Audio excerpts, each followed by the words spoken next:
Hey guys, today for my day 11, which is again super late getting posted because I have a million billion things going on at work and home and in roller derby, so having to cram a bunch in the morning when nobody else is here at my work. Today what I'm going to talk about is pop pantheons for the Morrigan that I kind of identify with. That maybe my obsession with some of these should have brought me to the Morrigan sooner.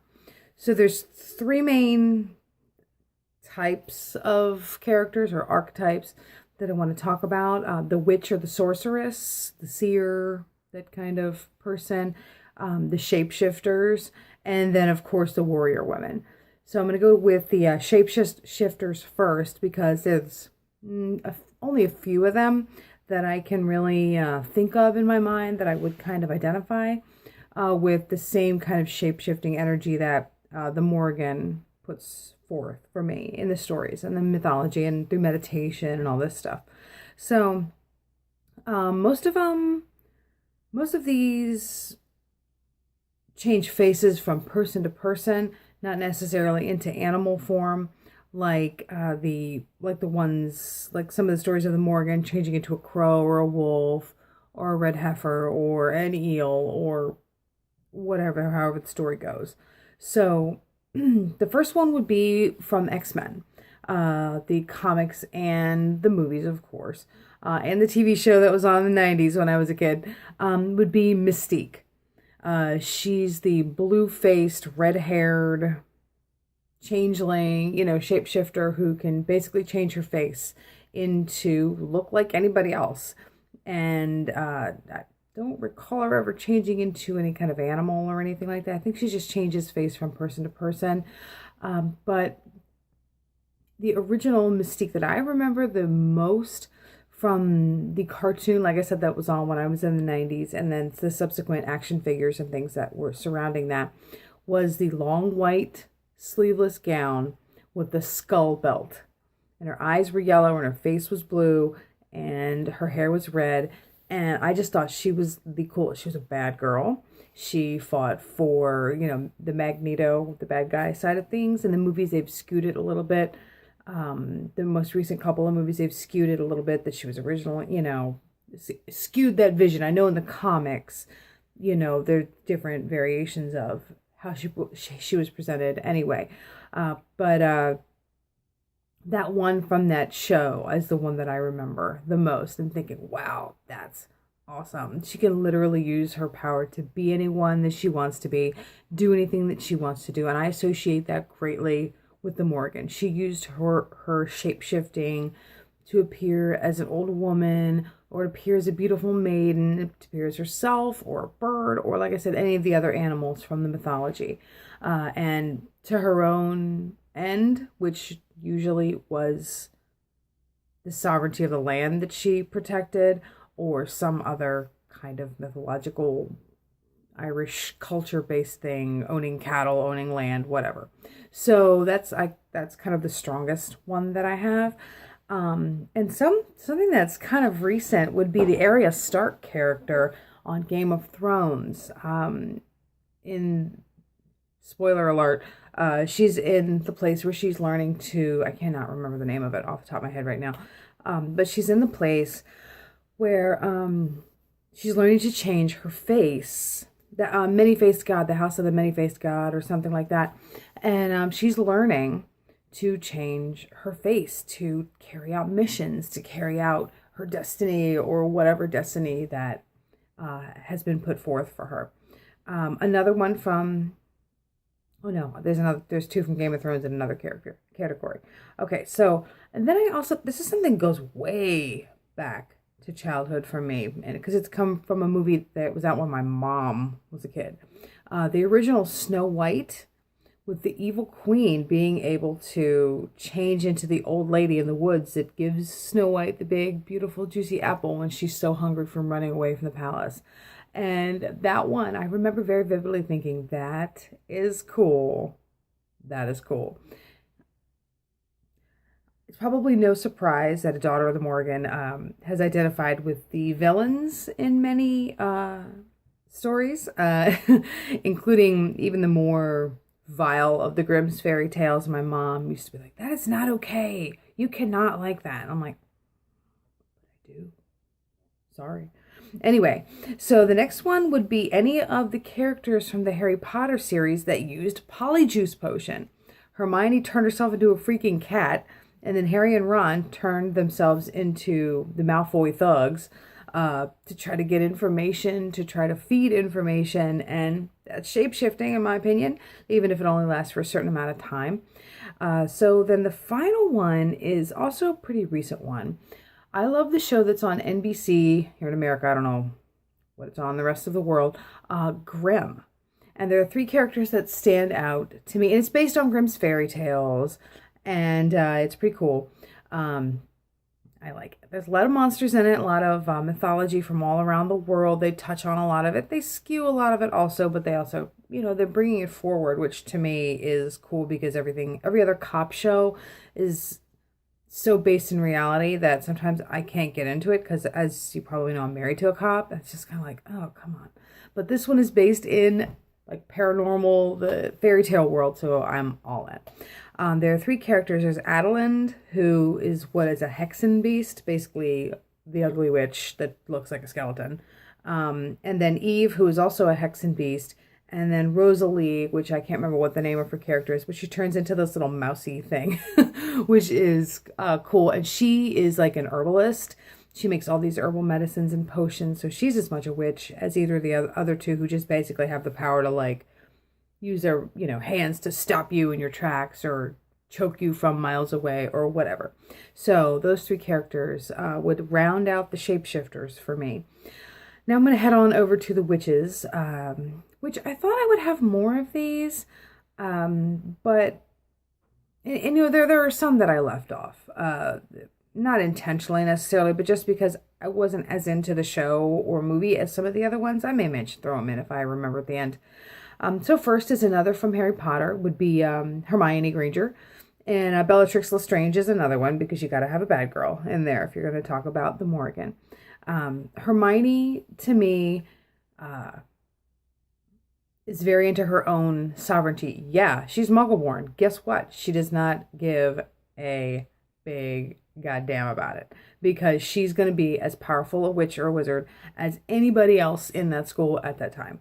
And even outside, because she defeats some pretty hefty adult, wizarding characters in that series. And then another one would be, like I said, and Bellatrix Lestrange. You've got to throw the wacky bad girl in there. And she's my Harry Potter spirit animal. Just crazy and evil and all about having a good damn time doing it. Anyway, so next I would go to, I think it's Melisandre, the Red Woman from Game of Thrones. She also kind of a shapeshifter, as we saw pretty recently. Spoiler alert, she's a really million-year-old woman. When she wears this necklace or whatever, she turns into this beautiful young thing. She brought people back from the dead. She gave birth to a freaking ghost demon thing. Yeah, she's one. And then, of course, the Maleficent character, both from the Disney movie that we all know and love, and the most recent Angelina Jolie reinvention of it. I love both of those characters. They are to their own end. They're really just trying to keep themselves alive and afloat in the world that they're in, and they're using their magic to do that. Galadriel from the Lord of the Rings and the Hobbit series, classic. And by the way, when they made those movies, I could not have had more of a nerd attack because I have been waiting for them to make those movies since I read the books when I was like 9 or 10 years old. And when they finally made them, when I want to say they made the first one when I was in college, I was like flipping out. And everyone was like, really? You're going to be that excited about a nerd book? Yes, I am. Actually, mind your business. It's amazing. Okay, so then another one from like the Marvel world would be Scarlet Witch. She does not, it's not the witchy kind of witch, like as in spells and potions and things like that, but she has this inert power, mutant, special, whatever you want to say, and she uses it in a way that to me is like the warrior Witch that everybody knows and loves. And I love that in one of the Avengers Age of Ultron was the one where she used her anger to fuel her power and really help her side. And to me, I know you're not, a lot of people think of the fluffy bunny witchcraft and stuff like that. And there is nothing against that, but I like to use my negative feelings as well. I need to use all of my emotion, all of my intention, because you know what? If I have something in my mind and I'm doing a shiny happy people kind of spell, it's going to come out wrong because that's not really what's there. Sometimes you have to use what's there. You have to use the grief. You have to use the anger. You have to use the rage and the sadness sometimes, because if you don't, then it's just always going to be there, and it's going to affect every working you ever do, in my experience, in my opinion. All right, so I guess a couple of the other ones that I didn't mention would be like Willow from the Buffy the Vampire series, and maybe the girls from Charmed. I don't know. Maybe Daenerys Targaryen, also from Game of Thrones. Her magic is weird, and she doesn't claim it as such, like as Melisandre would, or some of the other magical characters in that series, where she doesn't claim it other than the Mother of Dragons thing, which was rad. And then pretty recently, when she came out naked from a flaming building, spoiler alert again, don't worry, I'll put in the comments that it's a spoiler. It's a lot of spoilers in this because it's about stuff that maybe people haven't seen yet. It's I think that there's magic in that, but she's also on my warrior list, so I'll move to that one next. So just a couple of the ones that may be kind of like kiddish, I don't know, Disney. The Disney characters that I would consider warrior women would be obviously Mulan from Mulan, and then Merida from the Brave movie. I recently read a thing that character, the Brave character, was based on the Queen Boudica, the Celtic warrior queen from, history and mythology. And I just thought that was the coolest thing, based on what people thought she would be like as like a rowdy teenager, a rowdy, bawdy teenager that is not interested in getting married, was interested in doing her own thing, and was going to buck the system no matter what. So I thought that was cool. So again, Mulan and Merida. And then, of course, the queen of the warriors would be Xena, warrior princess, which it always bothered me that she was a princess, because she's a fucking queen. She's a goddess. She is a warrior bitch incarnate. And the fact that they're making a new Xena series is making the nerdgasm go off 1,000 times bigger than you would ever think for a person. Well, you might think for a person like me. But yeah, I'm super excited about it, and I cannot wait. The fact that they're actually going to fully explore the relationship between, oh God, what's her name? I just got so Xena in my brain. Xena and Gabrielle. I think that is rad. Because that was the thing that I always wondered when I was like a late teen or a teenager watching Xena. I was like, why aren't they together? Why are they putting all these random dudes and Hercules and gods and things like that in their path when those are the two that should be together? They clearly have a connection, and it's way more than just chicks that hang around and like beat guys up, and one of them gets kidnapped and the other one saves them, kind of thing. I don't know, whatever. So here's one that goes way back in the day for me. One of the earliest ones that I can actually remember thinking, that is a warrior. Yes. It would be from the She-Ra series, which was a branch of the He-Man franchise. Catra was her name. She was the bad chick. And she rode this big black cat, and she wore red, and she had a big ass sword, and she was a badass. And that series was not on for very long. And I had the doll. I had the little figures about this big, and I thought it was hot shit. I loved Catra. I wanted her to kick She-Ra's ass. So She-Ra's blonde ass. Nothing against blondes, but I wasn't blonde, and that was kind of a thing in the 80s. You needed to be blonde, and you needed to have blue eyes, and you needed to be this, and you needed to be nice and sweet and bubbly and adorable. And I was very sheltered. I did not know there was a punk scene out there. I did not know there was a goth scene out there. I wasn't allowed to know that existed. So I just felt very out of place, liking the things that I liked, looking the way that I looked, and being the way that I was. And Catra, like, I know it sounds really freaking stupid, but that was very important to me, that that person was there, that was on TV, and I could see that person, even though it was a cartoon. All right, next. Tariel from the Lord of... actually, she's more on like The Hobbit. The female elf warrior, she's a badass, and she loved who she loved. She was not hampered by the fact that she needed to love and or marry another elf. She loved a dwarf, which was unheard of. Like, that is like the, you know, kind of relationship that now people would like get up in arms about if it was, I can't even, like an interracial relationship or a same-sex relationship nowadays. That's like small town. How dare you do that? But like now in this world, an elf loving a dwarf would be insane. Okay, so Tariel. And now I don't know if any of you watch Vikings, the show Vikings. Of course I do, because leather and fur and swords and fights and blood and tattoos, because obviously.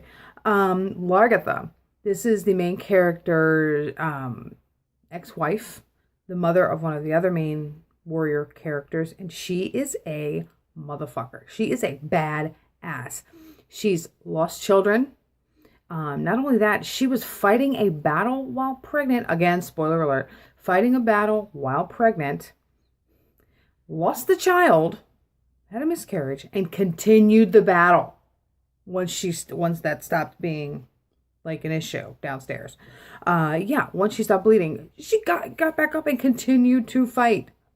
Like, that is badass. Like, to me, that is what a female warrior in the time I'm talking about here with the Morrigan would have been like.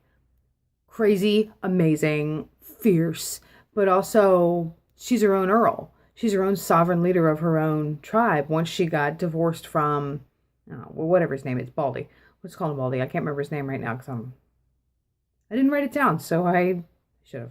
Anyway, so the next one is another character from Game of Thrones, and that would be Brienne of Tarth. Oh my God, I love this bitch. I love this character. She's loyal. She's amazing with a sword. She holds her own.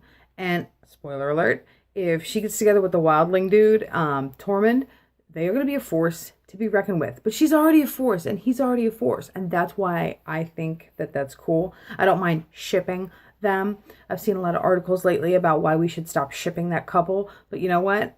The fact of the matter is that's the couple we should be shipping, because he's a strong fighter and he sees fighter in her and likes that about her. It's not about how she looks, how long her hair is, how much of her chest you can see, how much of her ass you can see.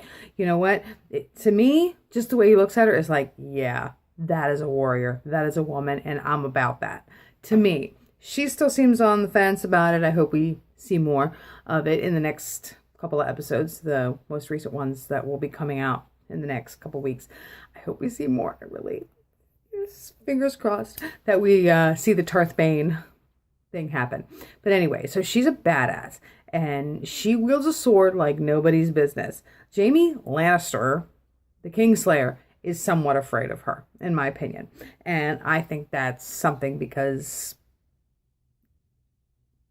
he's in, you know, for real, in with his own sister, who is like the biggest psycho on that show, in my opinion. So yeah, I'm all about it. All right, the next one is more of a recent, it's not a throwback kind of thing, would be the bride from Kill Bill. The Kill Bill movies, which is awesome. She's good with a sword. She's good with just kicking your ass with her fists and her feet. And she has a tragic story behind her, which many of the Morrigan tales are tragic. And one that I talked about recently would be the one about her son losing her child. And that's part of the story with the bride from Kill Bill. She was pregnant when she went into this hospital, and then when she came out, she wasn't, and she's desperately seeking her child. And that's what she does in the movie. So Movies. So I think that's awesome. Of course, Black Widow from the Marvel, the Avengers, realm. She does not have like the magic. She doesn't have the powers that some of her cohorts have, some of the other Avengers have. But you know what? She kicks ass and she's a part of the team anyway, and a vital part of the team. She's almost always the one on the inside. She's almost always the one declaring herself as necessary to the team, even though she doesn't have Thor's hammer and she doesn't have an Iron Man suit and she doesn't have super strength or, is immortal like Captain America. She doesn't get all Hulk. She doesn't have that. She's a regular, normal person who has gone through some hardships and has come out on top as a warrior, in my opinion. Next would be, obviously, Wonder Woman. Yes, she's amazing, and I cannot wait for the movie. Movie based around her to come out, which is like 2020? It's ridiculous. Make the fucking movie and put it out. We need this. We need it. Put it out. Anyway, so enough said about Wonder Woman. She's a badass. She literally makes people tell the truth with a freaking string.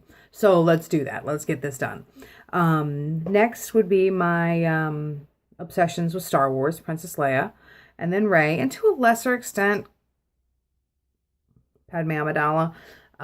She's all about sovereignty and that kind of part of warriorship, but not necessarily the actual fighting warriorship. Like, she's handy with a blaster, but she depends on Anakin Skywalker, who's the biggest giant baby in the galaxy, and then is instrumental in, I guess, being the downfall and creating Darth Vader by like showing up and like dying or whatever. Okay, so then we have Princess Leia, who, again, handy with a blaster, not necessarily a Jedi, not trained, not a fighter, not a puncher, kicker, sword, lightsaber battle chick, but she's about it. She's about that battle. She's also about that sovereignty, and she is her own person, and that was another character, like the Catcher character growing up, that was very important for me to have, like the role model. She wasn't blonde, she wasn't emaciated, she wasn't blue-eyed, and she spoke her mind, which was a thing that I was always taught not to do. And that, again, was important for me to see at that time. So then Rey. We have Rey. This is a character that I can get behind. And whatever all the critics say about, it's just the same old movies, the same old tripe with a girl, I don't think that we're going to get that in the next few movies. And I think that we're going to see her be her own person, regardless of what her lineage is and regardless of how she goes about her training. So she comes from a terrible, horrible, humble place where she's nothing. And she goes out on this adventure to help a friend, even though the friend is a droid. And then she, becomes this warrior. She finds out she's a Jedi. She defeats Kylo Ren, who is, again, the second biggest baby in the galaxy, which I think he's actually going to end up being a bigger baby than Darth Vader, even though I love his tantrum. So then, I don't know if anybody is interested in the most recent Mad Max video or movie. A lot of people are like, stop remaking good movies, whatever. Furiosa fighting for women's rights in a terrible society. I wonder why a bunch of dudes didn't like that concept, that character, that movie. Don't know why. Being so sarcastic and ignorant right now. But like, my husband would not even watch the movie once he realized she was the main character. But I'm about to watch it because, Tom Hardy, he's fine. And also because it was awesome. She was helping these girls get away from their abuser, and then sharing water, which was a most coveted resource, with people who had been starved and deprived of anything other than they got less than their basic needs, basically. And she returns triumphant to give them that. And I think that was amazing. Then Buffy, of course, Buffy the Vampire Slayer, both the movie and the show. Yes, she's blonde. Yes, she's blue-eyed. Yes, she's beautiful, but she also kicked fucking ass. And she was with whoever she wanted to be with. 2 vampires Angel and Spike, and then that other guy, Riley, I think his name was, some military, whatever he was. She was with who she wanted to be with, and she was rad. I just think she was amazing. Another warrior type person would be the Drusilla character, and also God, Eliza Dushku's character. I cannot remember. She was another Slayer, but she was more of a rough and tumble Slayer than Buffy was, and I just thought she was amazing. Then not finally, but the Guinevere character, not from mythology and not from the King Arthurian legends that you are probably thinking of. I'm thinking of the King Arthur movie with Keira Knightley and Clive Owen in it. I love that character, and the woad painting on the shoulders and the face and stuff like that. Like, I have a whole tattoo based around woad, and to see that in a movie, I've had the tattoo planned for ages, but to see it in a movie, I was like, yes. When someone asks me what my big blue tattoo is all about, once I get it, I can point to this movie and say, hey, that's what it was. It's a Celtic thing, it's a Pictish thing, it's a Gaulish thing, it's an Irish thing, it's a, that time thing that I can point to it. And finally, this is one that I just kind of came up with recently, that I didn't even realize it until I was kind of rewatching some stuff. I think there was a marathon on, but Michonne from The Walking Dead. She is that warrior archetype that is so greatly associated with the Morrigan, in my opinion, that I don't know why I didn't see it sooner. She's such a badass, and she's got the sword. She is also protective of Carl and Judith, who are not even her own kids. And for me, she's now hooked up, spoiler alert, with Rick in like a romantic kind of relationship, or sexual, whatever you want to say that it is. But that kind of, to me, represents maybe her relationship, the Morgan's relationship with either Cuchulainn, the warrior, the flawed warrior, or when she hooked up with the Dagda. And to me, who knows who he is? I don't care. We're talking about Michonne right now. I don't care which one he is. But to me, she's hooking up with this powerful dude, or trying to hook, well, it would probably be more like the Dagda, because she really did hook up with the Dagda. Or not really Cuchulainn, because he was like, get out of here, lady. So she's hooking up with this powerful dude, but she's still her own badass. She's not with Rick because she needs a man to protect her. If anything, she saved his ass quite a few times, as many times as maybe he saved hers. So I love that Michonne archetype to associate with the Morrigan. So all of these would be the pop pantheons that I associate with the Morrigan for shapeshifters, witches, and warriors. Of course, there's the sexual aspect of the Morrigan and the motherhood aspect of the Morrigan. But those, I mean, they seem a little more mundane powers to me. Like something that you wouldn't need necessarily to dig hard to find in pop culture. And you wouldn't necessarily need to really dig it out and find examples of as to how it relates and how it correlates to the Morgan stories or Morgan practice or Morgan beliefs or anything like that. Like a woman using her sexuality to get what she wants, that's not exactly hard to find. Or a woman being a protective mother, or a mother period, is not that hard to find. Something that I did not delve into that I might in a future video, maybe not as part of my 33 days of the Morrigan, is something in the future, would be female characters that represent like sovereignty over themselves, personal sovereignty, or over the land, like the Morrigan does for me. That's a big thing that I'm trying to get out of this 33 days with the Morrigan, is my own personal sovereignty in quite a few situations. So that's maybe something I should delve into. And admittedly, I am not 100% on that maiden sexuality tip of the Morrigan. Like, that's not my jam. I'm all about the warrior and the witch at this point in my life. And I really do need to relinquish some of my bounce back, or, hold on, I don't want to talk about the love aspect. I don't want to talk about the sex aspect. I don't want to talk about that. I really need to chill on that and actually kind of delve into it, because I think that holds me back. And that's something that I may also work on in this 33 days, and then maybe make a video about it. I have one planned, but I haven't thought about it because I don't want to think about it. So anyway, those are my pop pantheons for the Morrigan. And wow, this is a long ass video. Probably the longest one I've ever made. I don't really like making long videos. I like watching them, but I don't like making them. So I'm going to cut it off here. Pop pantheons of the Morrigan.